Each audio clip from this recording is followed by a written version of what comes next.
Welcome students of class 11th। ये video मेरा first video है क्लास 11th के लिए। स्टूडेंट्स ऑफ 11th, आप लोग जानते होंगे कि आपका जो फर्स्ट चैप्टर है वो है सेट्स। तो सेट को सबसे पहले डिफ़ाइन करते हैं। कुछ फैक्ट हैं सेट से रिलेटेड जो हम आपको बताते हैं। सेट जो वर्ड है या सेट की जो थ्योरी है, इस सेट थ्योरी को सबसे पहले जो डेवलप किया गया था वो डेवलप किया गया था एक जर्मन मैथमेटिशियन थे जिनका नेम था जॉर्ज कैंटर। उन्होंने इसे डेवलप किया था। सेट को अगर हम डिफ़ाइन करें तो ऐसे कह सकते हैं, the well defined collection of the objects oblique elements oblique members is called the set. इसका हिंदी मीनिंग क्या हुआ कि सेट जो है वो एलिमेंट्स, ऑब्जेक्ट्स या मेंबर्स का कह लीजिए वेल डिफाइंड कलेक्शन होता है। अब ये जो ये वर्ड आ रहा है वेल डिफाइंड, तो इस वेल डिफाइंड का क्या मीनिंग है? इस वेल डिफाइंड का मीनिंग है कि जो कलेक्शन, डेफिनेशन समझ गए होंगे आप कि well defined collection of the objects is called the set. अब वेल डिफाइंड क्या है? जैसे मैंने ऐसे सेट लिखा जाता है, ये ब्रैकेट्स कहलाते हैं और इनके अंदर जो सेट के एलिमेंट होते हैं वो लिखे जाते हैं। जैसे मैंने 1 2 3 4 5 लिख दिया।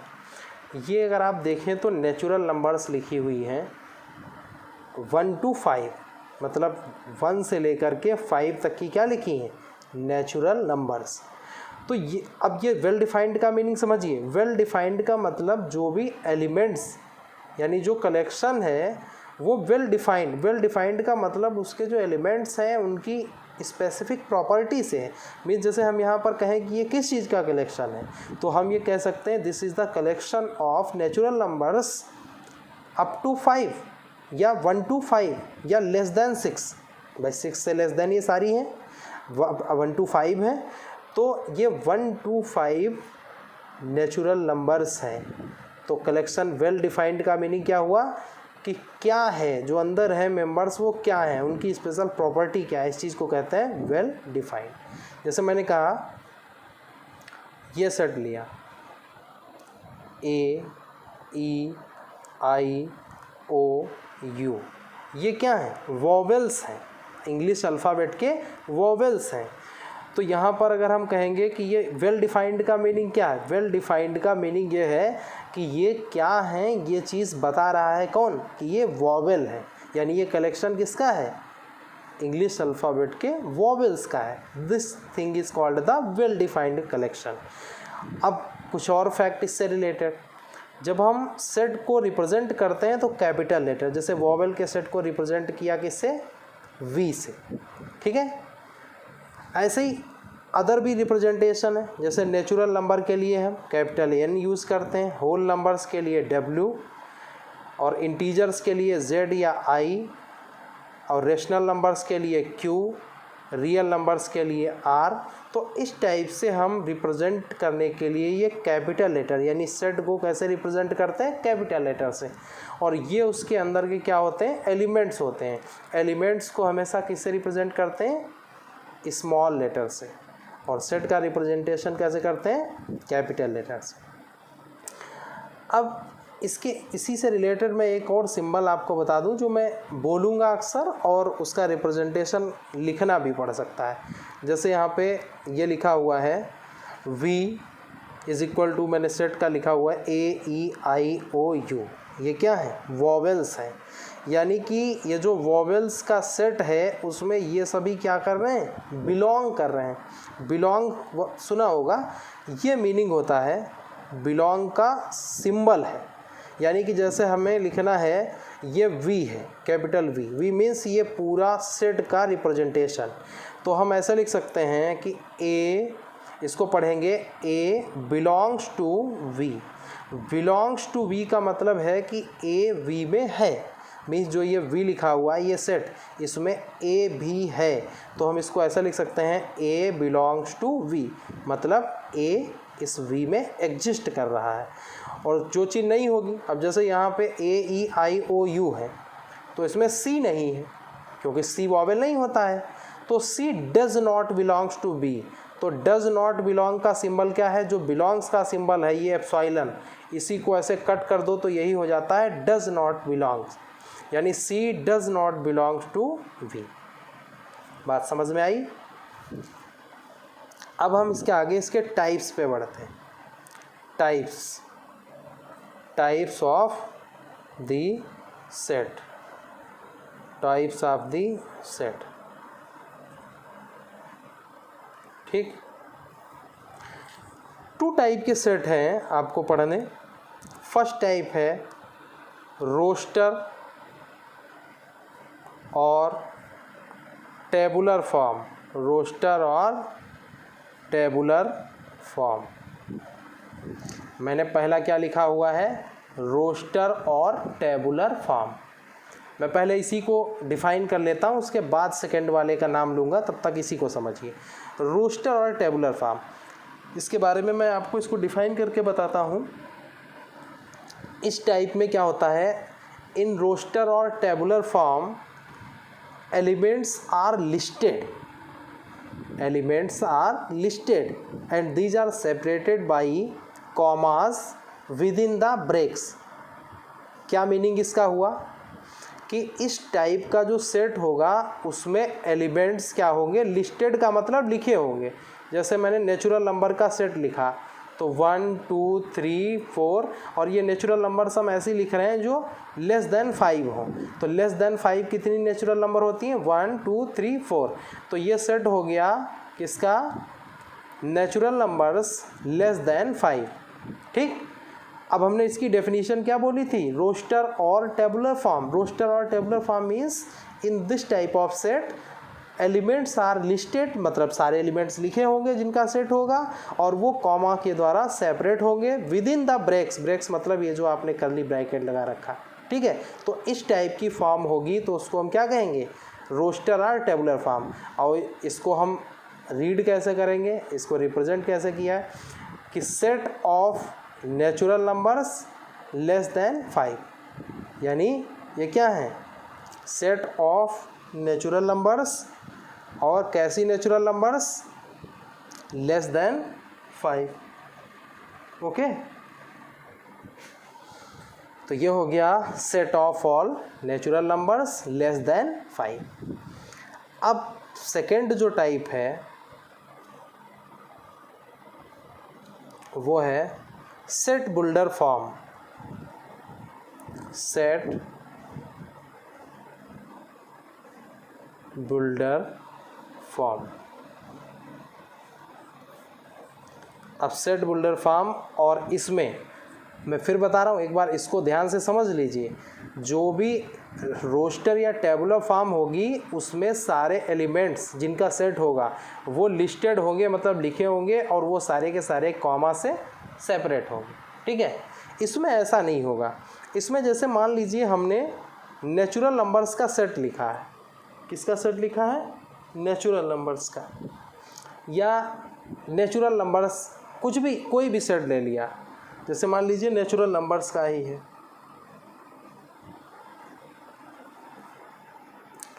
अब हमने इसको ऐसे लिखा, पहले मैं लिख रहा हूँ उसके बाद बता रहा हूँ, x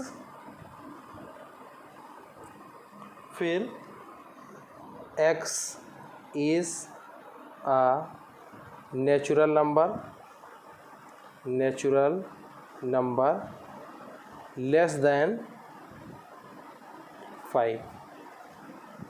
यहाँ पे आपने देखा था नेचुरल नंबर्स ही लिखी थी, बट सभी लिखी हुई थी, ठीक है।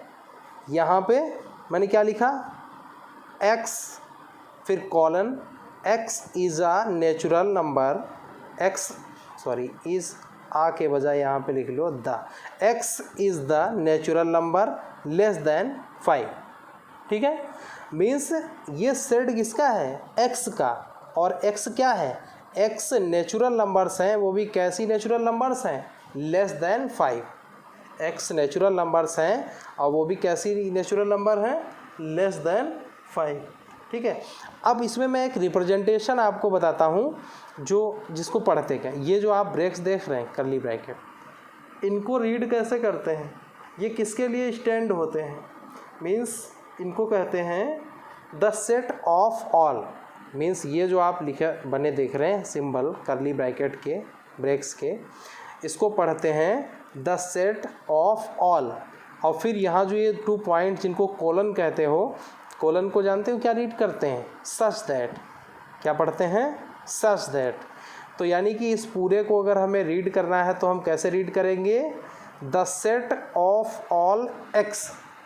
सेट ऑफ ऑल एक्स क्यों कहा, क्योंकि इसमें जो सेट है वो किसका है, एक्स का, और एक्स की एक पर्टिकुलर प्रॉपर्टी दी होगी, जैसे कि ये दी है यहाँ पर, ठीक है, वो आगे लिखी होगी।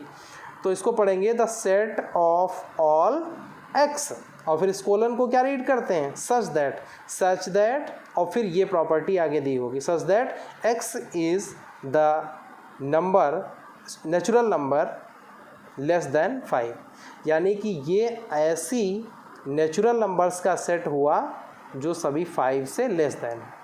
ठीक है, अब जैसे इसको डिफ़ाइन करना हो तो डिफ़ाइन कैसे करेंगे, यानी this is the set in which the elements, या जो आपने जिनका भी ऑब्जेक्ट कह सकते हो, एलिमेंट कह सकते हो, सेट कह सकते, मेंबर्स कह सकते हो, वो सारे लिस्टेड नहीं होंगे, बल्कि उनकी एक प्रॉपर्टी होगी जो इसके अंदर के एलिमेंट्स में पजेस कर रही होगी, और आउटसाइड जो एलिमेंट बिलोंग करेंगे उनमें वो प्रॉपर्टी नहीं होगी। ठीक है, अगर हम इसको डिफ़ाइन करते हैं तो ऐसे डिफ़ाइन कर सकते हैं, इन set builder form all the elements of a set possess a single common property which is not possessed by any element outside the set।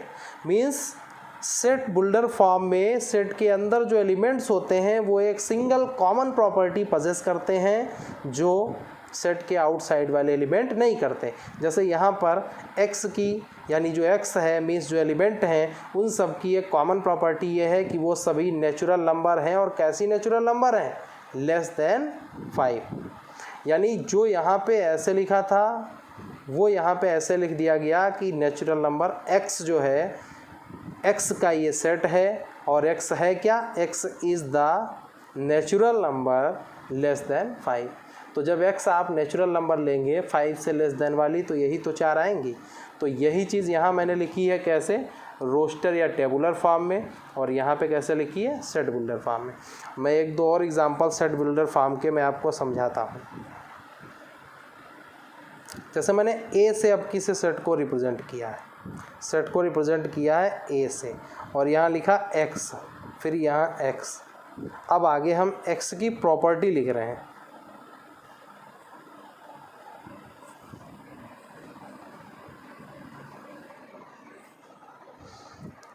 The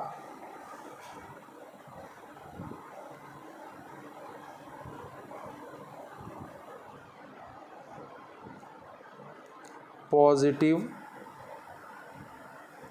integer,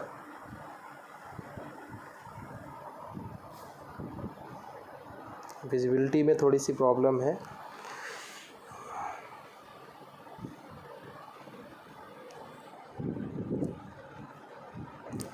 देखिए मैंने क्या लिखा है, a, फिर आगे लिखा ब्रैक्स, फिर x, फिर colon, x is the positive integer. इसका मीनिंग क्या हुआ कि ये जो सेट है वो किसका है, x का, और जो x का सेट है वो x है क्या, पॉजिटिव इंटीजर। यानी इसको हमें रीड करना है तो कैसे करना है, द सेट ऑफ ऑल। हमने अभी बताया था कि ये जो ब्रेक्स हैं इनको क्या पढ़ते हैं, the set of all, the set of all x, और फिर इस कोलन को क्या पढ़ते हैं, सच दैट, यानी the set of all x such that x is the positive integer. यानी कि ये जो सेट है वो किसका है, पॉजिटिव इंटीजर्स का। यानी अगर इसको हम रोस्टर फॉर्म में लिखते तो इसको क्या लिख सकते थे, यही सेट क्या हो जाता, इसमें हम पॉजिटिव इंटीजर सारी लिख देते। पॉजिटिव इंटीजर कहाँ से शुरू होती हैं, 1 2 3 4 5 डॉट डॉट डॉट आ गया ऐसे। तो सेट बुल्डर फॉर्म और दूसरा है रोस्टर या टेबुलर फॉर्म।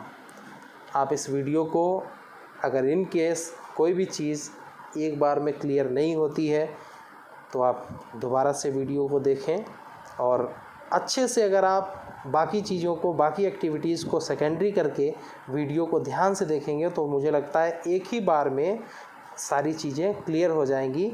आज मैंने थोड़ा ज़्यादा एक्सप्लेन किया है बट मटेरियल कम एक्सप्लेन किया है। नेक्स्ट वीडियो में कोशिश करूँगा थोड़ा सा ज़्यादा मटेरियल एक्सप्लेन करूँ। सो प्लीज़ स्टूडेंट्स, वीडियो को लाइक करें, शेयर करें, चैनल को सब्सक्राइब करें, और कोरोना को ध्यान में रखते हुए घर में रहें, सुरक्षित रहें। Thank you so much.